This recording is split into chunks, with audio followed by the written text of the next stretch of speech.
Okay, you guys, this video is for those people going away, possibly on vacation, who don't want a leak to destroy their house if it were to occur while on vacation. Now, the best thing to do is to buy one of those water cops or something like it that detects water leaks and shuts off a valve automatically. But if you don't have that, here's a good way to prevent a leak when you're going on vacation. On the side of your house, you're going to have something that looks like this. You see this valve right here? This is a backflow bell valve. And this main water pipe with this handle here shuts off the water to the house. Now if you notice, there's another valve right there and another valve right there. Now that bottom one cuts off all the water to everything, because you notice it's right at the bottom, and then as it goes up it feeds that pipe and that pipe. Now this pipe on the right, this handle, controls the irrigation, watering of the lawns and things like that. You don't want to turn that off. This one turns off the water to the house, and this one turns off the water to everything. So we're going to turn this valve so it crosses. If you notice that this valve has a cross right there, crosses. It's no longer parallel with the pipe, it's crossing the pipe. That shows the water to be off. Now I'm going to turn it back on so my wife doesn't kill me. Okay, so by turning off the water to the house, you are essentially creating a situation where the water can't continue to come in if there were a pipe to burst or something like that. But this is not the only thing that you're going to want to do. So I'm going to put it on pause for a second. While I do us a favor and hit like and subscribe so that we get credit for this video. We appreciate it. Okay, the next thing you want to do is to deal with the hot water heater. Because by turning off the water to the house, you're essentially turning off the influx of cold water into the hot water heater, which is the valve you see way up there. So what you want to do is, depending on the type of hot water heater you have, it's either going to have a plug like what's up there or an off switch.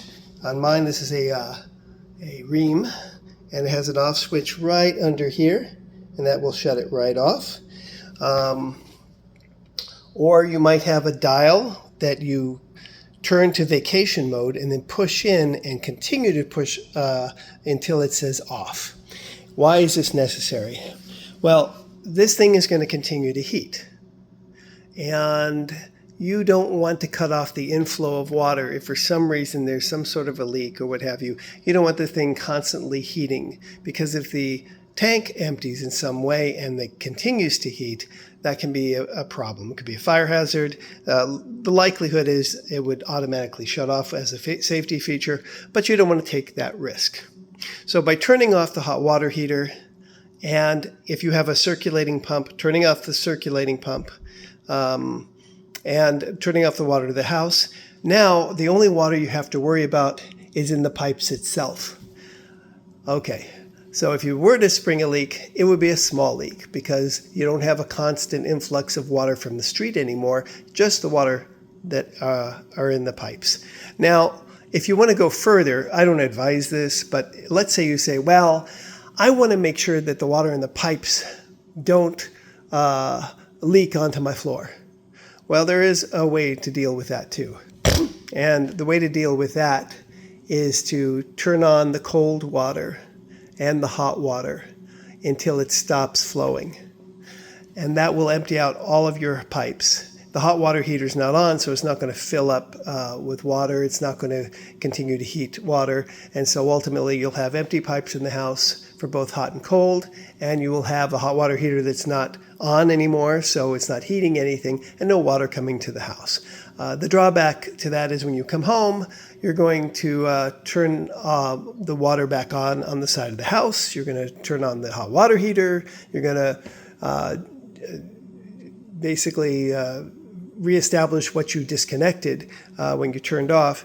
That is going to require you to open up the spigot again in the bathroom or whatever to let the air out and the water in.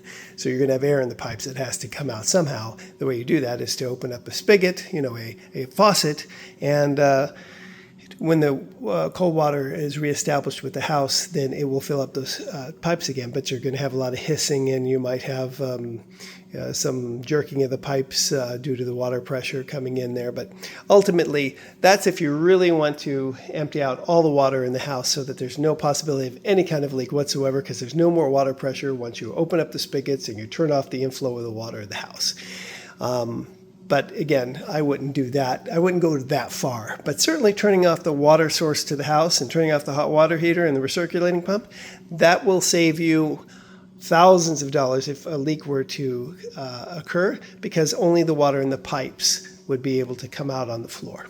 Anyway, I hope you found this video helpful. Thank you.